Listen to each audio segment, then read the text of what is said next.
Now, if someone told you that they were from Moss Side in Manchester, what snap judgments might you make about them? Well, 30 years ago, many living in that area felt that they were stigmatised or even discriminated against because of where they came from. The area has been through a lot of changes since the riots of 1981, experiencing both regeneration and an unwelcome reputation for guns and gangs. The actor Chris Bisson grew up in Moss Side. In the second of his reports, he's been looking at how his birthplace has changed over the decades. This is Britain, this is Manchester in 1981. After 3 days of violent clashes, I remember parts of Moss Side looking like a war zone. But once the rubble was cleared and the roads reopened, the real transformation of the area began. The disturbances of 1981 hadn't been race riots, but they had highlighted a need for the police to better reflect the people they were serving. You were a black officer at that time? Yeah. Now, there weren't many of you. There were 6 when I joined, because there weren't huge recruiting campaigns at the time to make sure the organisation was inclusive. And that came much, much later on, I think. For example, I was instrumental in introducing the independent advisory groups to the organisation. And that is where the members of the community can have a say.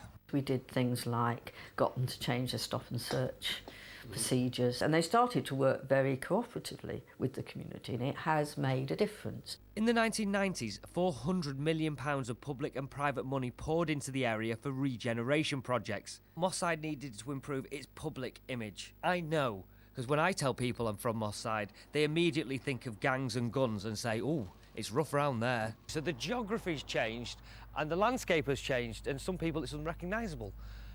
But have the people changed? Giving people pretty front gardens and patios at the back, it's still the same people that are there with the same mindset. The same, for us, it was the gun crime was still there. You know, the same non-dialogue between key stakeholders and local people was still there. So things like that had to change. ERINMA set up the peace charity Charisma after seeing her friend gunned down in 1999.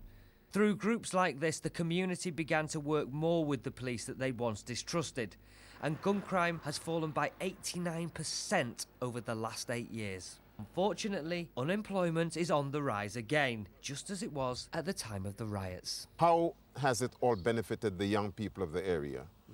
The employment system is still very dire, and generally speaking, there's still a sense of despair and hopelessness amongst young people.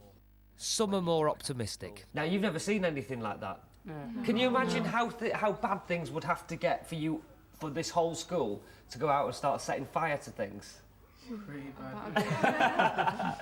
Pretty bad? Yeah. Weird to think that they'd ever do things like that, because it's just changed so much. I just can't imagine it. It was only 30 years ago. Only 30 as well. 30 years ago. The school in Moss Side was juicy. That's right. When we took it over to become an academy, it was described as being one of the worst schools in the country. Attitudes have changed? Oh, without a doubt. I think we've got a school now. Well, it was judged outstanding 2 years ago by Ofsted, but that is only, one thing really. It's about young people who've got huge ambition, aspiration. Look, the area's not perfect, but the Moss Side, I know, doesn't deserve its downtrodden reputation. It's a vibrant and energetic community, and it is definitely on the up. It's been great having Chris do that, actually, hasn't it? Really interesting. Very good stuff. Yeah. Well, it's time for sport.